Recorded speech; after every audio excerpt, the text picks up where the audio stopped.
everyone. Welcome to another UKCCF podcast. And this week, it's a special.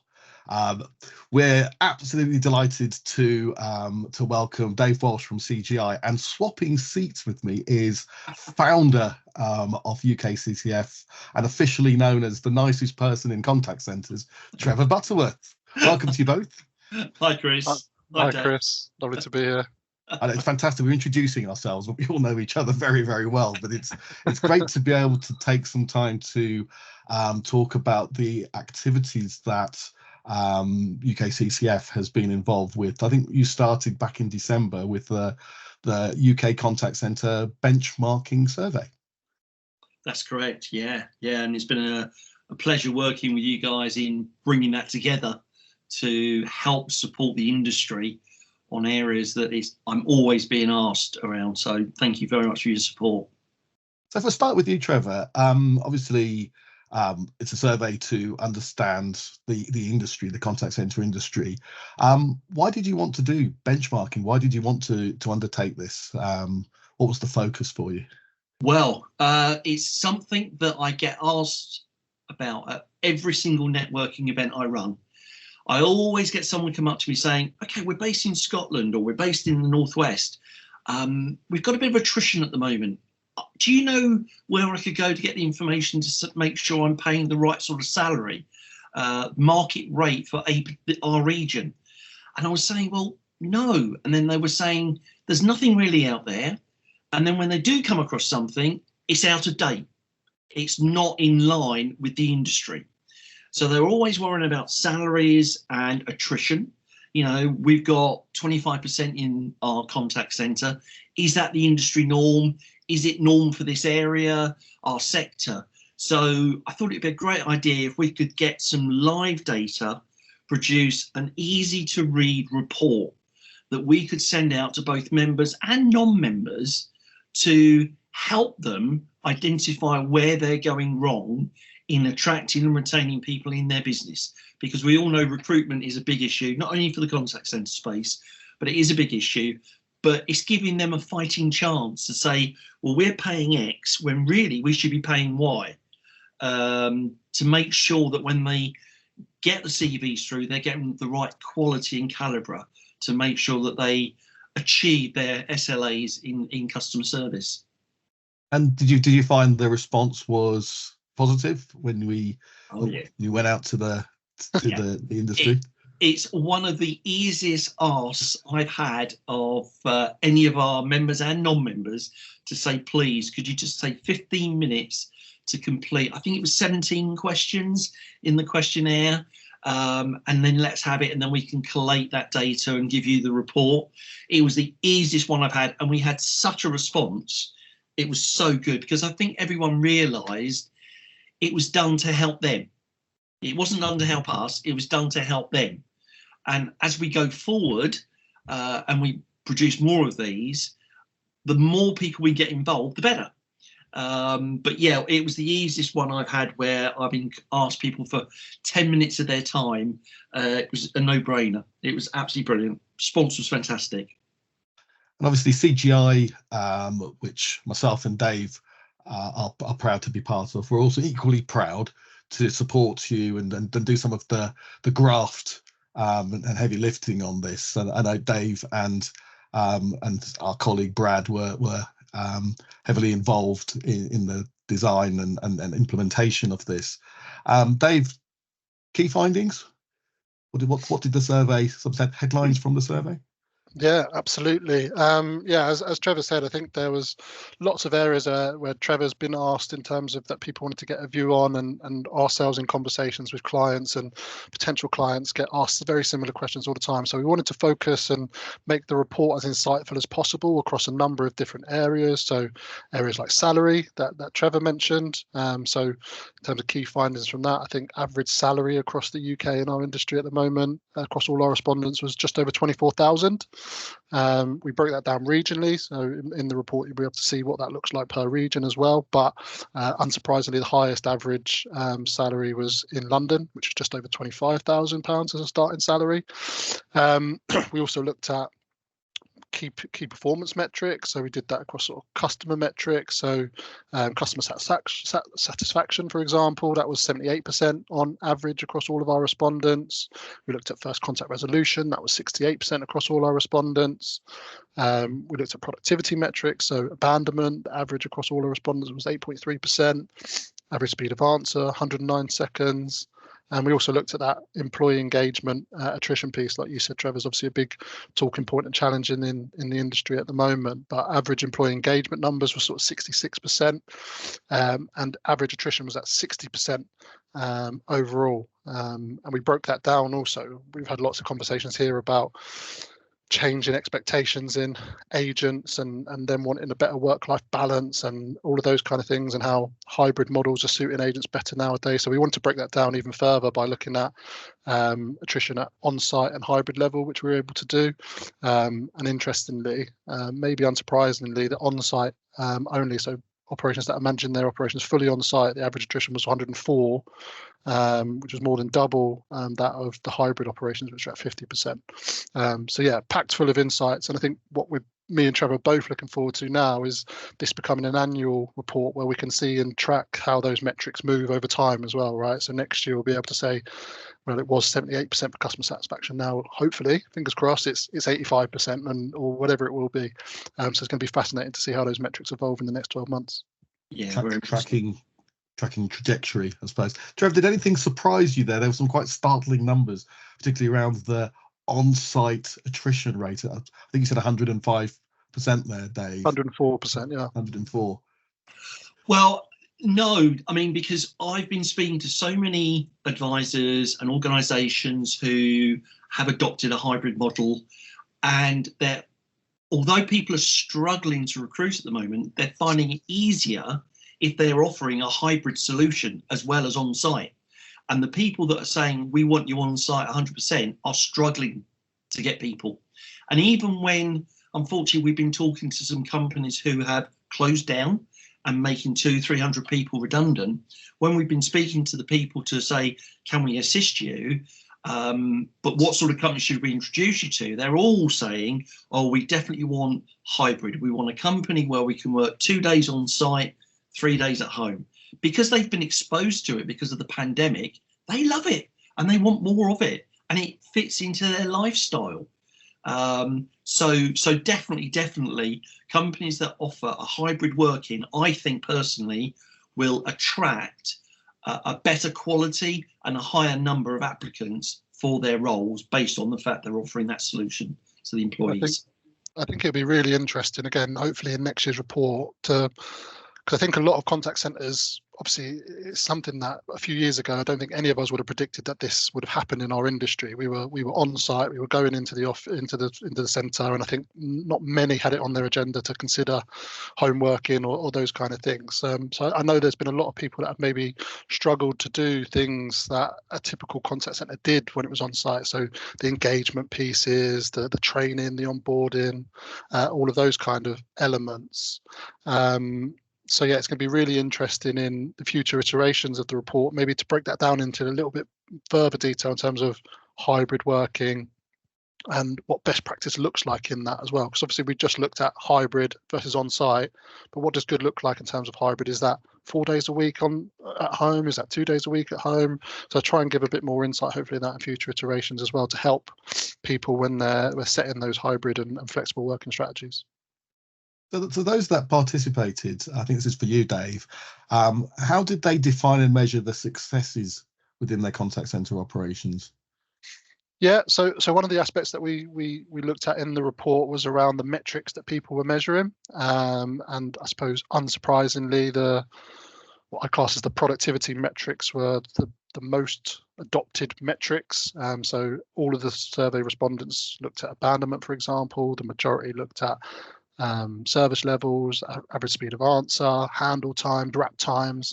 All of those things were measured most commonly. And again, that's unsurprising. We've all worked in contact centres. That's what we always used to hang our hat on, which was determining whether you were doing a good job or not, whether your service levels were green, right? I do think that's probably changing a little bit now in terms of people's, those kind of productivity metrics are becoming more internal metrics, whereas the output metrics, so customer output, people output, those are becoming the more outwardly facing metrics. So yeah, if an agent is maybe having a higher than average handle time, but is delivering a positive customer outcome with a high compliance and quality score, and getting a right first time fix, I think businesses are happy to accept that.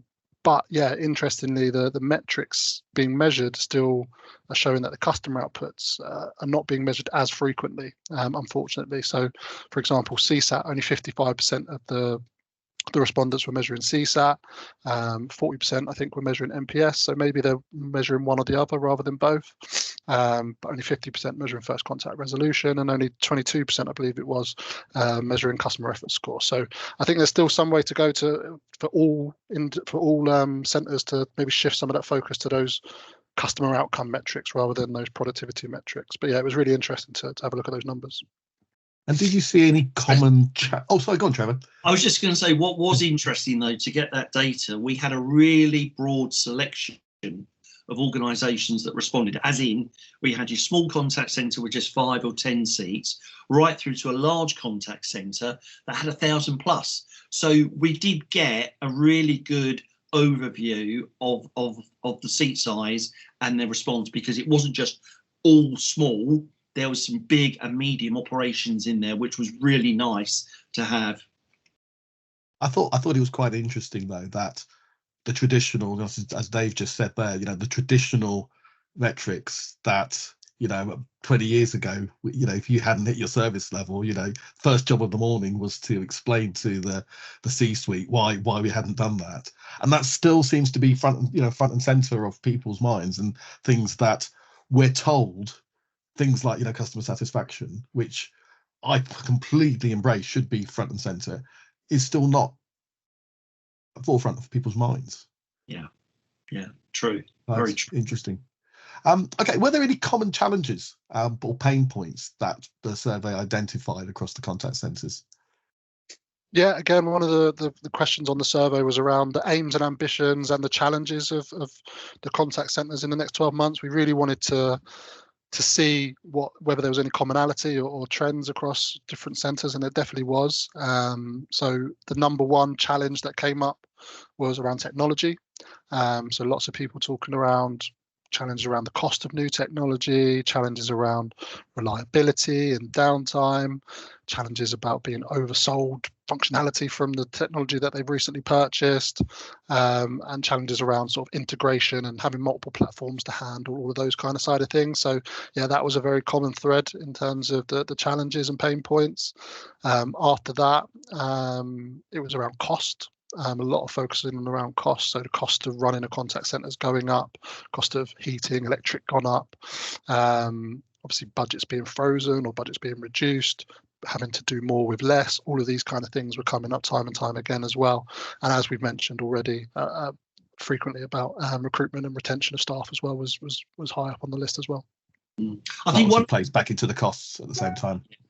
I think one thing that the contact centre is not very good at, it's not very good at getting out and talking to their counterparts on a one-to-one without salespeople being there, because you've got all these sales technology people out there trying to sell them products and services, and they're going to say yes to everything, whether it can do it or not. It's a common story. But I think what they need to do is listen to those people and then come away and think, well, who can I go and talk to at my level in another organisation on a one-to-one, and I can ask them some honest questions. Can it do this? Can it do that? How are you finding support? How are you? They're not doing much of that, is some of the feedback I'm getting from people. They're not doing their research, talking to their counterparts. And that definitely came out in, obviously we've had lots of conversations and follow-up conversations with people, shared the report and run them through their findings, and that came out in spades, Trevor, in terms of actually what people are hoping for off the back of this. Is there opportunities to network even further, to understand, well, what is the best practice? These people that have scored really highly in these metrics and were above average, can we speak to them and understand what they're doing so we can understand how we can make some changes? And yeah, I know obviously speaking to you, these are things that we're hoping to do together in the future as well. Yeah, definitely. I know that some of the numbers may have surprised our listeners and viewers, but from what you saw, probably to both of you actually, but we'll start with Dave. Were there any surprising or unexpected findings from the survey that perhaps challenged the conventional wisdom or industry norms? Yeah, definitely. I think obviously we've spoken a lot already about the attrition. That for me was frighteningly high numbers. Again, when I was looking at comparing that to when I was running contact centers myself, aiming for sort of 10 to 20% attrition maybe on an annual basis, to see that the average is over 60 and some sites are over 100, that was really surprising for me, and would be a major concern for me if I was in those kind of operations. But yeah, maybe not challenging the norms, but obviously we know that a lot of the conversation in the industry at the moment is around digital transformation, call deflection, channel shift, all of these kind of things. But one of the things that rang out through the report was that actually 70% of all of the contact across each of our respondents was still happening on the telephone. So yeah, despite what people are saying about people want to self-serve and people want to use digital channels and Generation X is taking over or whatever it might be, 70% of all of that contact is still happening on the phone. And I don't think that will change anytime soon. Personally, I think as the conversations remain complex and emotive or about financial matters, I think people are still going to have that preference of picking up the phone and speaking to a human in those times. But yeah, of course, this is what we're hoping to see in the future iterations of the report, right? In terms of, does that change over time, and what does that then do to those customer outcomes that we mentioned? Okay, self-service increase, but does customer experience increase off the back of it? And those are the kind of insights we're looking forward to seeing in the future iterations of the report, to see whether that comes true. Yeah, that's a good point. I suppose, Trevor, that one of the things that we, as we've, taken the journey through this industry. I mean, I've been doing this for 25 years, so I've seen it, as we've talked about in the past, from tin and string to this highly technological industry that we see before us. You kind of, what Dave just said there, and I think what comes out from the survey is you kind of ponder a little how much is really changing. We've still got human beings who want a service, be that for to back up something that they've bought or an activity that they're paying for. They want that support, and that really hasn't changed very much. Is that how you would interpret it? Yeah, very much so. I mean, even just speaking for myself, if I have to phone up a contact centre, I will phone. I like to talk to people. I like to make sure they've understood what my issue is. I like to get some sort of commitment as to when it's going to be resolved and who's resolving it for me, so that I've got a point of reference to phone up a week later. Say, well, look, you said you were going to come back to me, Mary, but you haven't. What's going on? It's things like that. And it's okay having a piece of technology, but you need that confidence, and it's all around customer perception and customers feeling loved and wanted and appreciated. You don't always get that with technology, but you do get that with a human. When a human can turn around and realise that this customer's had a real journey that they shouldn't have had, we're causing them problems, and actually say, I'm sorry, we've done this wrong, or we'll get this sorted, I'll be back to you in 2 hours time. Or if they get back in 2 hours, say, I'm still sorting it out, I'll be back to you tomorrow morning. At least they know things are happening. That's just my view. And everybody I talk to in the industry is always talking about the people wanting to talk to them and do a little bit of self-service, but they want to talk to people.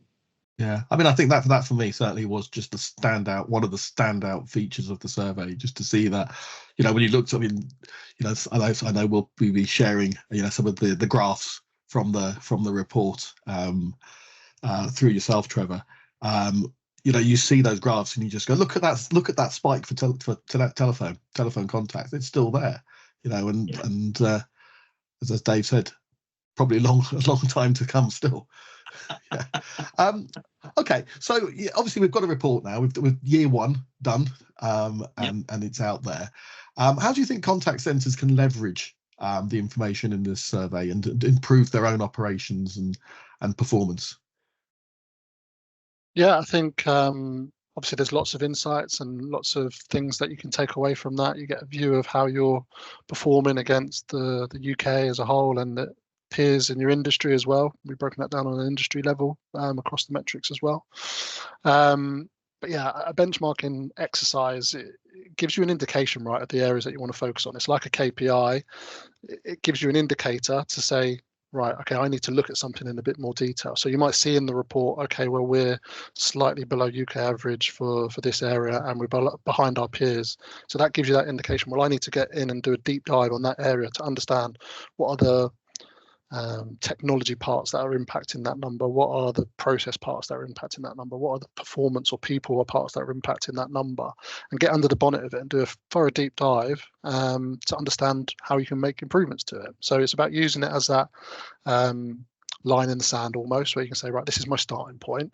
What areas do I want to focus on and drive? And then hopefully you come back and you do the report in 12 months time and we'll be able to say, right, you've moved the needle from 78% to 80% in terms of your customer satisfaction or whatever metric, and it gives you then that that viewpoint of how you've improved and evolved in that next 12 months as well. So yeah, for me it's just that providing that line in the sand, baseline, right, this is where we are now, this is the areas we need to focus on, and then it's for you to then go and make the actions off the back of it. And to that point, Dave, were there, did the survey identify any key performance indicators or metrics that contact centers should be focusing on that they don't seem to be? Yeah, I must admit I was somewhat surprised that only 40% of the contact centers that responded were measuring employee engagement, for example.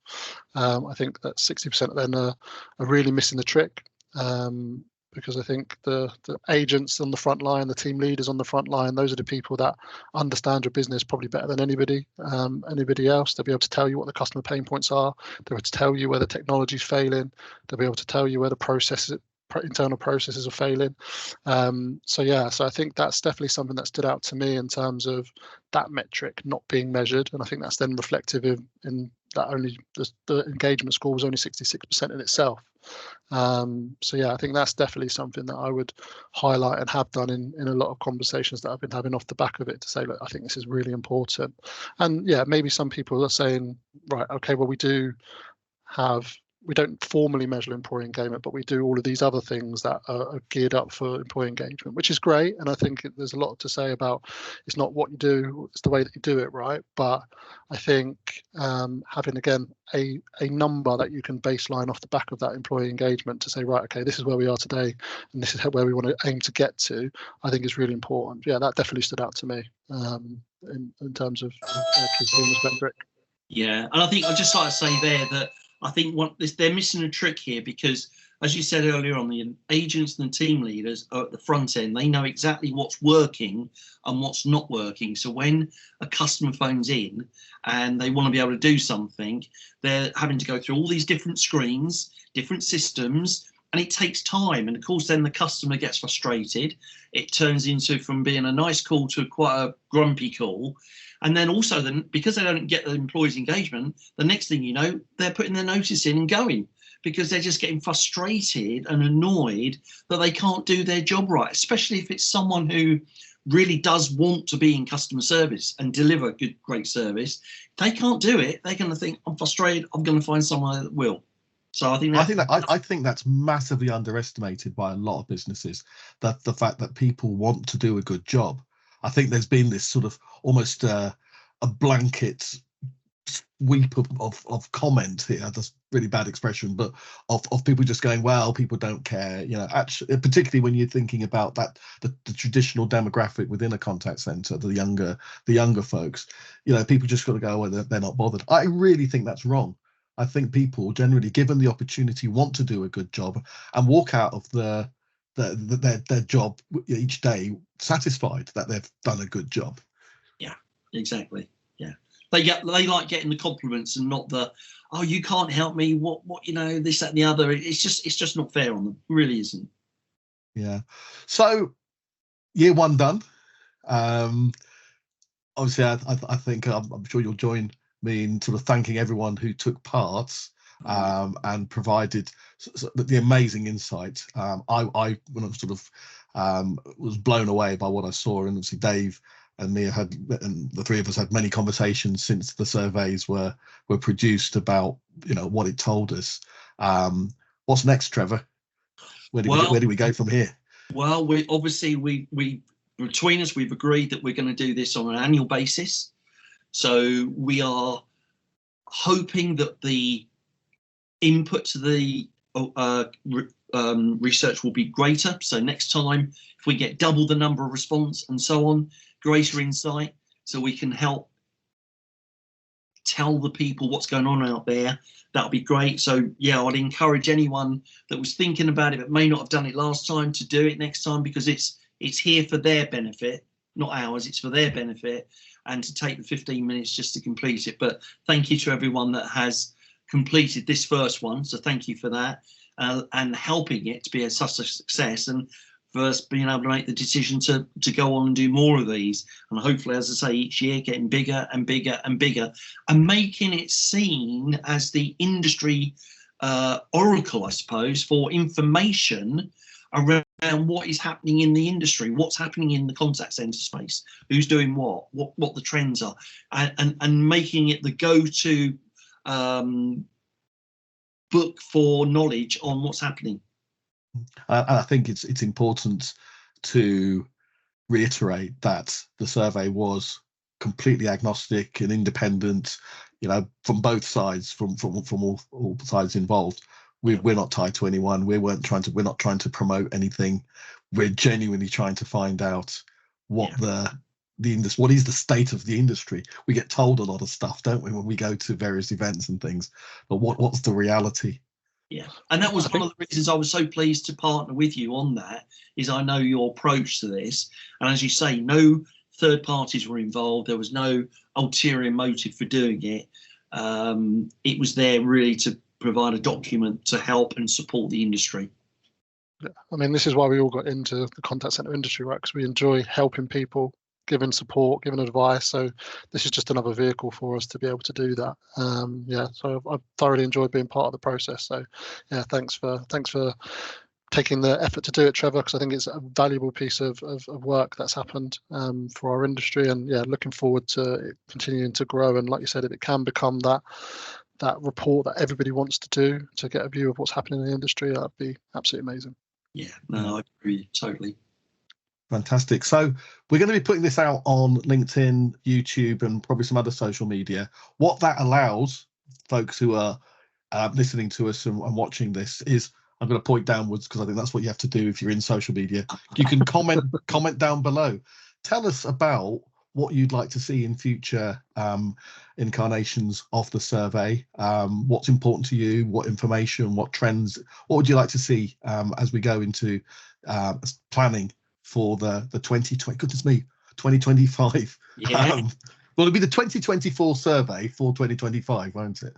But do tell us what you want. This is a survey to really try and drive the industry forward. Yeah, no, that's the important thing, Chris, is we want them to tell us what they need to know, not what we think they need to know. So it becomes almost their research, their document, to help them shape and support what they're trying to do within their businesses. Yeah, fantastic. That's been coming through in spades in the sessions that we've been having. People talking about, oh, could you break down this data like this for me? Or could you share this like this? And yeah, absolutely. Already we've got 3 or 4 different things that I definitely want to include for future iterations and next year's report. So yeah, looking forward to loads more feedback like that. And if anyone wants to have a conversation, Trevor, they can reach out to you. We can arrange something. Yeah. Yeah, and of course, if anyone wants information about how they can get involved, please contact me. Be more than happy to take some time to explain and to get their input into it. Brilliant. Great stuff. Well, Trevor, Dave, thanks very much for joining us on the UKCCF podcast special. I'm enjoying saying that. I thought it was fascinating, and so the results have been amazing. Thanks for your time. Speak to you both soon. Thanks, Chris. Thanks, Trevor. Thanks, Chris. Thanks, Dave.